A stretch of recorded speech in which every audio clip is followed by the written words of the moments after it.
Pero muy buenos días tengan mis amados hermanos. Les doy la bienvenida esta preciosa mañana a nuestro buen tiempo. Agradecidos con Dios que nos permite estar, mis amados, un día más, listos para compartir con cada uno de ustedes este espacio de lectura y de reflexión bíblicos. ¿Cómo se encuentran el día de hoy? Espero muy bien, mis amados. Ya estamos a jueves. Rápido que se ha ido la semana, ¿verdad? Aunque si es otro día de la semana, mañana, tarde o noche, cuando esté mirando esto, le bendigo en el amor del Señor. Y qué bueno que se encuentre dedicando este tiempo, este espacio, mi amado, a lo que es la edificación de la vida espiritual a través de la palabra. El día de hoy estamos listos para compartir con cada uno de ustedes lo que viene siendo nuestro capítulo número 18 del Evangelio de Lucas. El día de hoy tenemos estas preguntas para observar de este capítulo número 1. ¿Por qué Jesús contó la parábola de la viuda y del juez injusto? ¿Qué características tenía el juez de la parábola? ¿A quiénes les contó la parábola del fariseo y del publicano? ¿Qué diferencia hay entre la oración del fariseo y del publicano? ¿Quiénes no entrarán en el reino de Dios? ¿Por qué se puso triste el hombre principal que le preguntó a Jesús qué hacer para heredar la vida eterna?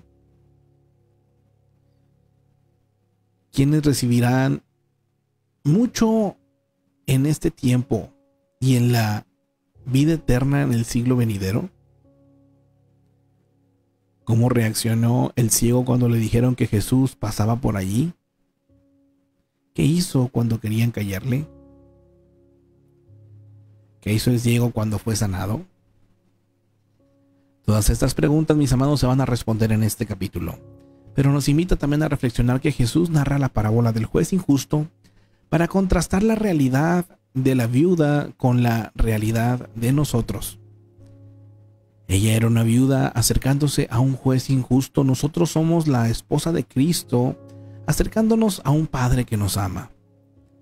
El juez no respetaba a hombre, pero nosotros nos acercamos a Dios, que envió a su Hijo para que todo aquel que en Él cree no se pierda, sino que tenga vida eterna. Qué distinta es nuestra situación a la de la viuda, ¿verdad? Ahora la pregunta para nosotros es ¿me acerco a Él día a día? El ciego sabía, como punto número 2, el ciego sabía que no podía perder la oportunidad que le había llegado. Jesús vino a él y no a la inversa. Y comenzó a gritar, aunque era incómodo y molesto para los demás. Dios nos da vida el día de hoy para que nos acerquemos a Él con confianza.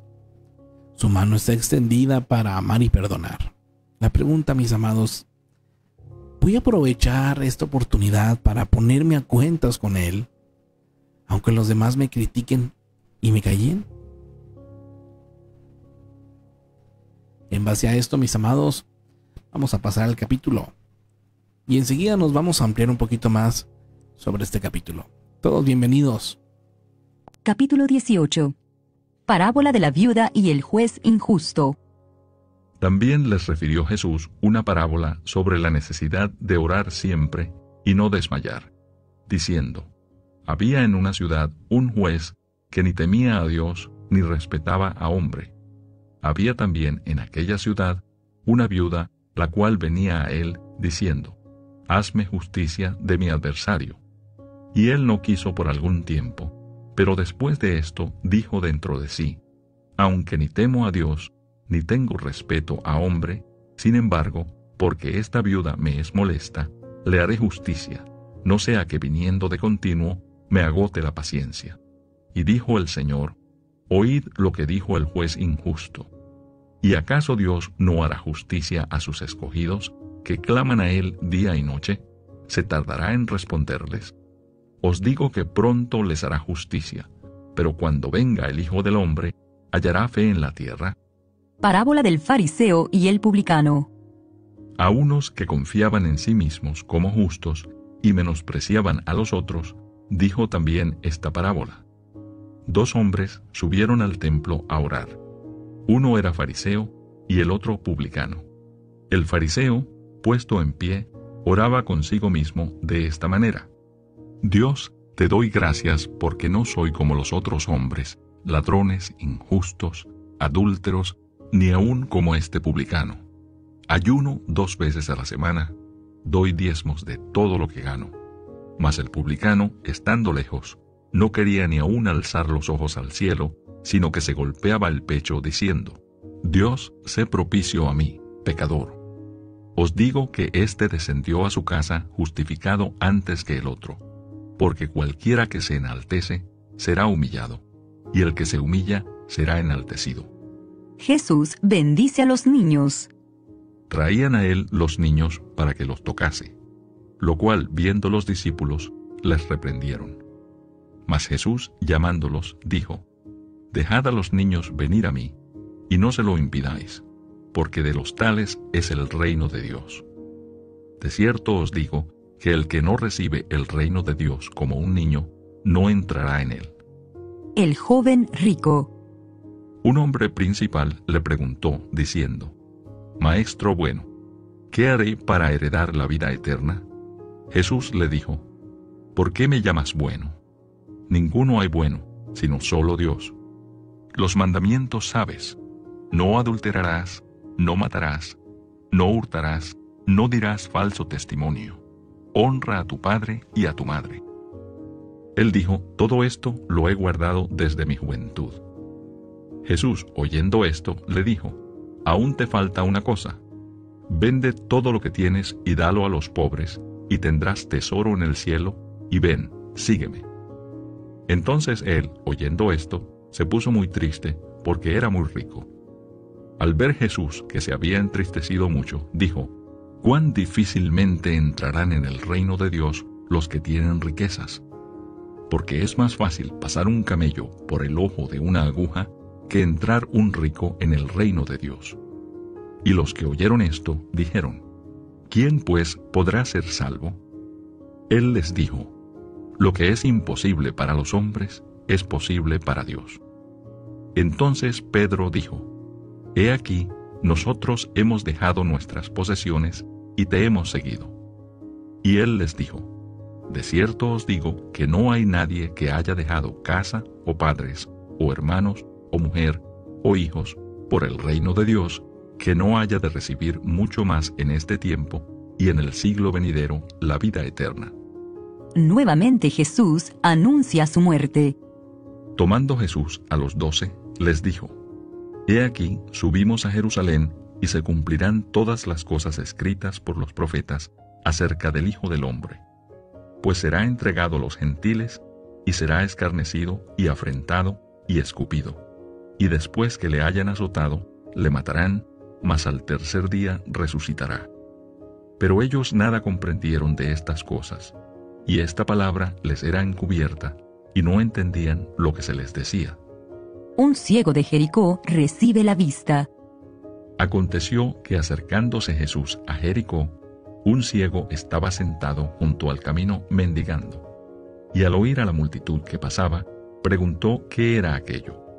Y le dijeron que pasaba Jesús Nazareno. Entonces dio voces diciendo: Jesús, Hijo de David, ten misericordia de mí. Y los que iban delante le reprendían para que callase. Pero él clamaba mucho más: Hijo de David, ten misericordia de mí. Jesús entonces, deteniéndose, mandó traerle a su presencia, y cuando llegó, le preguntó, diciendo: ¿qué quieres que te haga? Y él dijo: Señor, que reciba la vista. Jesús le dijo: recíbela, tu fe te ha salvado. Y luego vio, y le seguía glorificando a Dios, y todo el pueblo, cuando vio aquello, dio alabanza a Dios.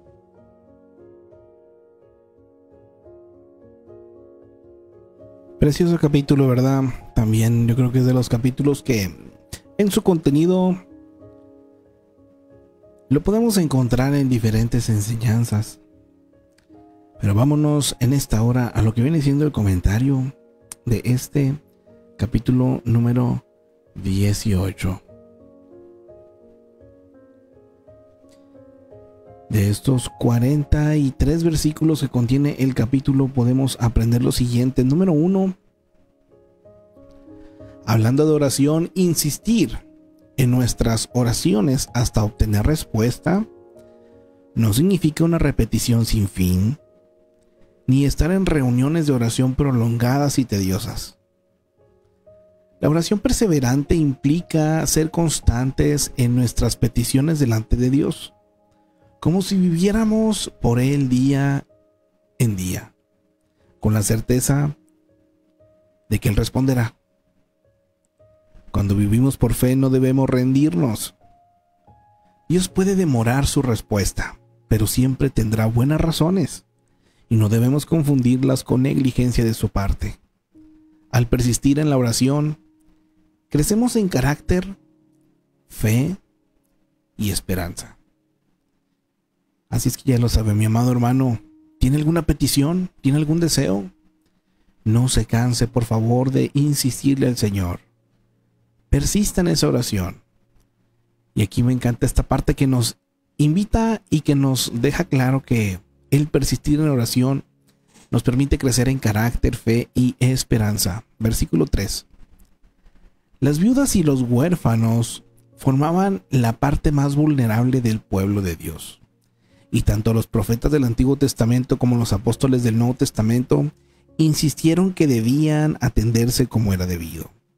Hay ejemplo de ello en el Antiguo Testamento en Éxodo 22 al 24, en Isaías 1:17 y en el Nuevo Testamento en 1 Timoteo 5:3 y Santiago 1:27, versículos 6 y 7. Si los jueces malos ceden ante las presiones constantes, ¿cuánto más un Dios grande y amoroso nos responderá? Si hemos sentido su amor, podemos creer que Él responderá nuestros ruegos. Versículo 10. A menudo, las personas que vivían cerca de Jerusalén iban al templo a orar. El templo era el centro de adoración. Versículos 11 al 14. El fariseo no fue al templo a orar a Dios, sino para anunciar a todo aquel que podía oírle cuán bueno era. El publicano reconoció su pecado y pidió misericordia. Creerse justo por mérito propio es peligroso, pues conduce al orgullo, motiva al desprecio a otros e impide aprender más de Dios. Deberíamos hacer nuestra la oración del publicano porque necesitamos la misericordia de Dios todos los días. No permita, mi amado hermano, que el orgullo le impida reconocer su necesidad de Dios. Esto es tremendo, mis amados. Que el Señor nos ayude. Versículo 15 al 17. Las madres acostumbraban llevar a sus hijos al rabino para que les bendijera. Y por eso estas madres se reunieron alrededor de Jesús. Los discípulos, sin embargo, pensaron que los niños no eran importantes para ocupar el tiempo del maestro. Eran lo menos importantes de todo lo que él hacía en esos momentos. Pero Jesús los recibió porque los niños tenían la clase de fe y confianza necesarias para entrar en el reino de Dios. Es importante presentar nuestros niños a Jesús y que nosotros mismos nos acerquemos a Él con las actitudes de aceptación y confianza de un niño.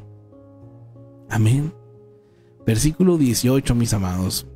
Este hombre principal buscaba aliento, alguna forma de saber que tenía la vida eterna. Quería que Jesús midiera y evaluara sus cualidades o le diera alguna tarea a fin de asegurar su inmortalidad. De ahí que Jesús le diera una tarea, la única cosa que este hombre sintió que no podía cumplir. ¿Quién pues podrá ser salvo?, se preguntaron los presentes. Mis amados, nadie puede por sus medios, respondió Jesús. Lo que es imposible para los hombres es posible para Dios. Sépalo, la salvación no se puede ganar, es un don de Dios. Y esto lo encontramos en Efesios 2, versículos 8 al 10. Versículos 18 y 19. En esencia, la pregunta de Jesús al hombre principal, el que le llamó maestro bueno, fue: ¿sabes quién soy? Sin dudas este hombre, que con razón le llamaba bueno, no aceptó las implicaciones de la declaración de Jesús porque Él es Dios mismo. Versículos 22 y 23. La riqueza de este hombre trajo cierta clase de paz a su vida y le dio poder y prestigio. Cuando Jesús le dijo que vendiera todo lo que poseía, tocaba su seguridad e identidad. El hombre no entendió que estaría mucho más seguro si seguía a Jesús, más que la estabilidad que le daban sus riquezas. Jesús no pide a todos los creyentes que vendan las cosas que tienen. Más bien, esta puede ser su voluntad para algunos. Sin embargo, nos pide todo para que no nos atrape algo que quizás consideremos más importante que Dios. Si la base, mi amado hermano o hermana, de su seguridad ha cambiado de Dios a lo que usted posee, sería mejor deshacerse de esas posesiones. Aquí cabe recalcar, mi amado, esta parte. Vaya que no estamos en contra de esta enseñanza que el Señor dio, pero sepa que no es también un principio que se tiene que hacer. O sea, todo lo tenemos que hacer en el sentido de que no haya otra cosa más importante que Él, claro que sí. Y cada quien tiene que examinarse, mis amados. Porque lo que para algunos puede ser muy valioso, para otros tal vez no tenga tanto valor. Y yo creo que todos tenemos algo en nuestro corazón, mis amados, que en apariencia no es algo malo, mi amado, pero cuando ocupa el primer lugar en nuestras vidas, cuando compite con Dios, que debe ser lo primero, es ahí cuando está peligroso el asunto, mis amados. Recuerde que para nuestro Dios no hay nada imposible y Él busca ese corazón. Ahora, no con esto nos referimos o nos vamos al extremo, ¿no? De, sí, démosle todo a Dios y que lo demás, pues quede incompleto, o nos volvamos irresponsables, ¿verdad? Porque hay personas que malentienden esta parte. Y es precioso saber que si le entregamos todo al Señor, Él termina supliendo. Recuerden buscar el reino de Dios y su justicia, y lo demás viene por añadidura. Vamos a continuar, mis amados, con el capítulo 18, ahora versículos 24 al 27. Debido a que el dinero representa poder, autoridad y éxito, a menudo es difícil para la gente adinerada concientizarse de su necesidad y de su incapacidad para salvarse. Los ricos en talento o inteligencia sufren la misma dificultad.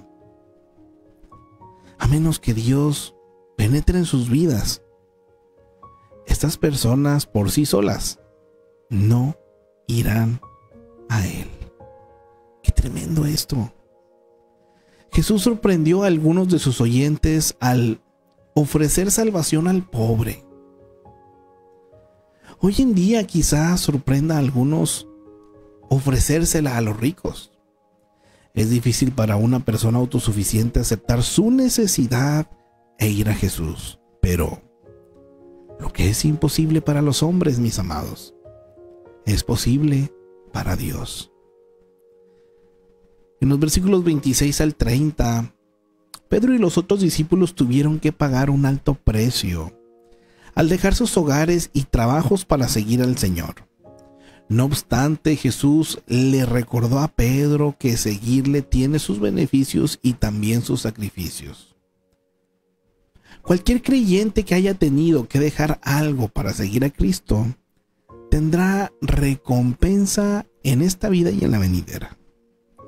Por ejemplo, si usted deja un trabajo seguro, descubrirá que Dios le ofrece una relación más segura con Él, ahora y siempre. Si sufre rechazo de su familia, ganará el amor de la familia de Dios. Los discípulos comenzaron a pagar el precio de seguir a Cristo, y Él les dijo que serían recompensados. No se fije en lo que ya dejó, mi amado hermano o hermana. Piense en lo que ganó y dé gracias por ello. Nunca daremos más que Dios, eso es un hecho, mis amados. No le vamos a ganar al Señor a la hora de dar. Versículo 31 al 34. Algunas profecías de lo que sucedería a Jesús se hallan en el Salmo 41:9, que es la traición, en el capítulo 22, versículos 16 al 18, e Isaías 53, del 4 al 7, nos habla de la crucifixión. Ahora, en el Salmo 16:10 nos habla de la resurrección. Los discípulos no entendieron lo que Jesús dijo. Tal parece que se concentraron su atención en la parte de su muerte e hicieron caso omiso de lo que mencionó en cuanto a su resurrección. A pesar de que Jesús les habló con claridad, no lograron captar el significado de sus palabras hasta que lo volvieron a ver resucitado cara a cara. Versículo 35. A menudo, los mendigos esperaban junto al camino cerca de las ciudades, porque eran los lugares más apropiados para entrar en contacto con la gente. Por lo general, los impedidos de alguna manera no estaban en condiciones de trabajar para vivir. No existía tratamiento médico para esos problemas y la gente tendía a pasar por alto su obligación de ayudar al necesitado, que esto fue establecido en Levítico 25 del 35 al 38. Esos mendigos tenían muy poca esperanza de salir de esta degradante forma de vivir. Sin embargo, este ciego en particular puso su esperanza en el Mesías. Sin vergüenza clamó procurando ganar la atención de Jesús. Y este le dijo que su fe le permitió ver.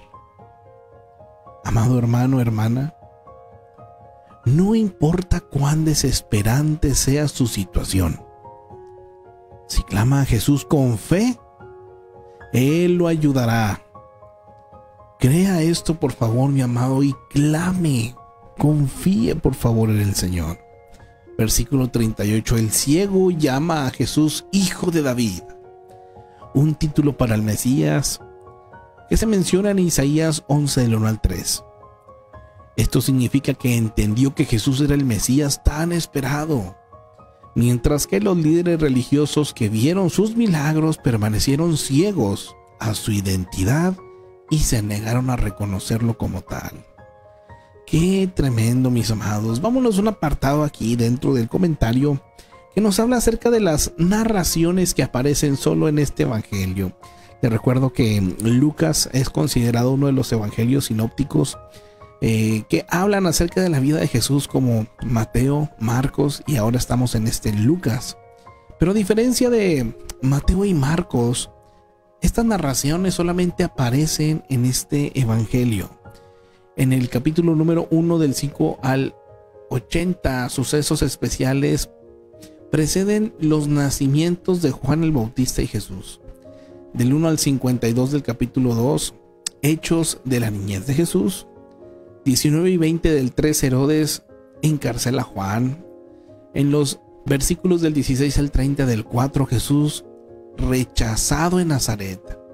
En los versículos del 1 al 11 del capítulo 5, Jesús proporciona una pesca milagrosa. En los versículos del 11 al 17 del capítulo 7, Jesús resucita al hijo de una viuda. En los versículos 36 al 50 del capítulo 7, una pecadora unge los pies de Jesús. En los versículos 1 al 3 del capítulo 8, mujeres viajan con Jesús. En capítulos 1 al 18 y 14 del capítulo 10, hechos milagrosos y enseñanzas durante los meses antes de la muerte de Jesús. Versículos del 1 al 27 del capítulo 19, Jesús visita a Zaqueo y después narra la parábola de las 10 minas. Versículos 6 al 12 del 23, juicio de Jesús ante Herodes. Y versículos 44 al 49 del capítulo 24, último, algunas de las palabras finales de Jesús antes de su ascensión. Entonces, a diferencia de los otros evangelios, mi amado hermano, estas son algunas de las características que solamente en este evangelio usted va a encontrar. Claro, ninguna de ellas se contrapone o se contradice con los otros evangelios o con cualquier otra parte de la Biblia. Gracias al Señor por su palabra, mis amados, es tan precioso. Me encanta la Biblia, cómo nos llena, cómo nos lleva a conocer cada vez más a Jesús, cómo nos invita también, mis amados, a examinarnos y, ¿por qué no?, evaluarnos e identificarnos a la luz de muchos de los ejemplos y personajes que estamos viendo y leyendo. Que el Señor nos ayude, mis amados, y que podamos poner en práctica para bien, ¿verdad?, aquellas cosas que el Señor haya hablado a su vida este día, mi amado hermano. Yo le invito a que no eche en saco roto, ¿verdad?, estas promesas, estas enseñanzas, estas invitaciones, si lo quiere ver incluso, ¿verdad?, como el hecho de la oración perseverante, confiando plenamente en que, mi amado hermano, cualquiera que fuere la situación, Dios puede obrar. Y que su respuesta, mi amado, no es negligencia de su parte, sino que Él sabe los tiempos perfectos en los cuales nosotros necesitamos también, ¿verdad? Y por otra parte, nuestro carácter, nuestra fe y nuestra esperanza deberían de estar creciendo si las peticiones no son contestadas aún. Y si son contestadas, mi amado hermano, que la gratitud sea lo primero presente en su vida y el reconocimiento de que el Señor ha obrado. Así es que yo le invito a que si el Señor ya ha obrado en su vida, no se calle, testifique, hable de lo que el Señor ha hecho. Y si todavía no ha obrado como lo está pidiendo, no deje de orar. No deje, mi amado hermano, de pedir. Recuerde que el Señor nos habla de muchas maneras. En ocasiones su respuesta puede ser el sí, el no o una espera, ¿verdad? Viene algo mejor. Pero no nos desanimemos, mis amados hermanos. Respuesta, créame que siempre obtendremos. Nuestra esperanza tiene que estar siempre en el Señor. A Dios la gloria por sobre todas las cosas, mis amados. Bien, pues estamos llegando al final de esta transmisión. Gracias al Señor por su palabra. Me encantaría poder saludar a mis hermanos que nos han escrito aquí en el chat. Mire, por acá por Facebook tenemos a nuestra hermana Gladys Cabrales. Dios les bendiga, hermanos. Nuestra hermanita Elizabeth Rubia, bendiciones, mis amados hermanos, amén. Dice nuestra hermanita Alejandra, bendiciones a todos mis hermanos, amén, amén. Nuestro hermano Raúl, buenos días, Dios les bendiga, amén, amén. Mi hermanito Raúl, dice nuestra hermanita Elizabeth, presente aquí, amén, amén. Creo que había más comentarios, según yo. No sé si me equivoco, a ver, permítanme. Es que luego no sé por qué no me los muestra acá en la computadora y luego en el teléfono me muestra algunos nada más. Pero mire, según yo nuestra hermana Araceli había comentado también. Sí, mire, me faltaban bastantes. Nuestra hermana Araceli, buenos días para todos mis hermanos, Dios les bendiga, amén, amén. Bendiciones a nuestra hermanita Araceli, nuestra hermana Margarita presente, bendiciones amados, buen día para todos, amén, amén. Dice nuestro pastor Jaime Castro presente también, bendiciones pueblo del Señor, amén, amén. Así es, y ya los que había mencionado ahorita, bendiciones para todos mis amados. Espero que se encuentren muy bien y que de manera constante estén aprendiendo, ¿verdad?, lo que el Señor tiene y lo que el Señor quiere para cada uno de nosotros. Por acá en TikTok bendecimos también a los que han estado presentes. Bendiciones a nuestra hermana Mary Kay. Dios me la bendiga, mi hermanita. A cada uno, mis amados, les bendigo. En el amor del Señor les recuerdo que pues estos espacios de buen tiempo los puede encontrar también en el canal de Impacto por el Yo en YouTube, al igual que de otros evangelios que ya hemos visto, ¿verdad? Ahí el día de hoy, en un momento más, subo de este momento, de este día. Bendigo a mis hermanos que de manera diferida o en otro tiempo, en otro espacio, vayan a ver este material. Les bendecimos y el anhelo del corazón sigue siendo que continuemos creciendo y buscando, mis amados, cada uno hacer la voluntad de Dios para nuestras vidas. Le bendigo, mis amados, y primeramente Dios, el día de mañana, si Dios nos permite, si Él quiere, nos vemos por aquí para continuar con un capítulo más, mis amados, del Evangelio de Lucas. Ánimo, excelente día, excelentes tiempos para todos, mis amados. Bendiciones.